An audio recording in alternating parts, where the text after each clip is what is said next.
Some fiberglass doors trick the eye and fool visitors. Even on close scrutiny, they look like wood. It's an illusion made possible by technological wizardry at the factory. A wood grain fiberglass door starts with a real wood door. A computerized cutter carves various panels. An employee sands away any marks left by the cutter. He gently chafes the wood with a wire brush to expose the grain. He then assembles the panels of the door within a special fixture. Another member of the team scans the wood door with a laser to confirm its dimensional accuracy. With that confirmation, they're ready to use this wood door to make fiberglass ones.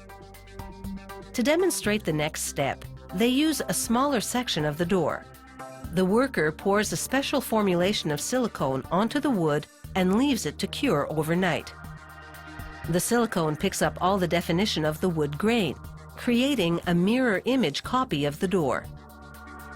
Next, an employee injects a different formulation of silicone into a thin gap between the copy and a sheet of steel.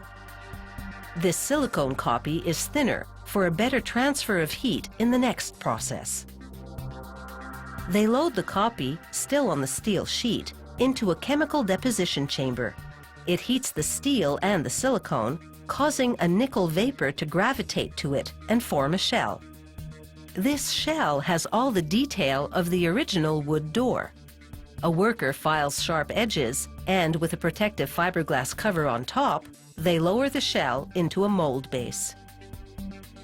They remove the cover, and they're ready to use the nickel shell to mold fiberglass door veneers.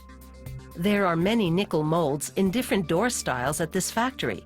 All can be used endlessly to make new fiberglass doors.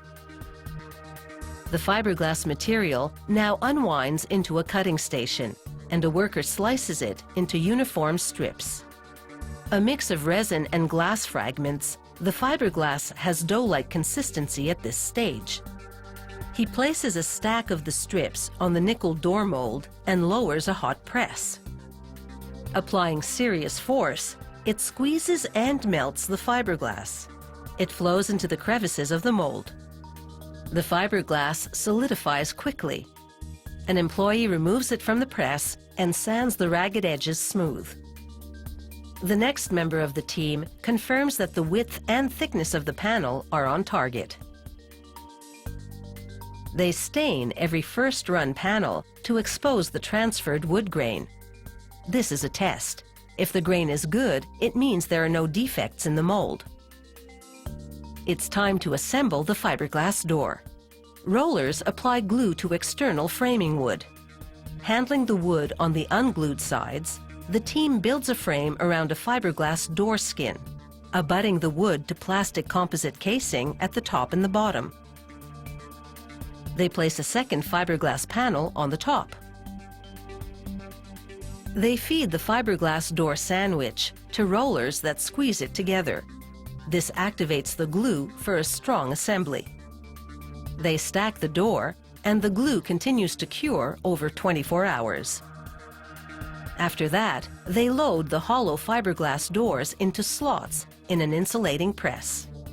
The press closes to hold the doors in a tight configuration. A worker then pumps polyurethane insulating foam into the cores. When foam overflows through vent holes in the plastic casing, the cores are full. He caps the fill hole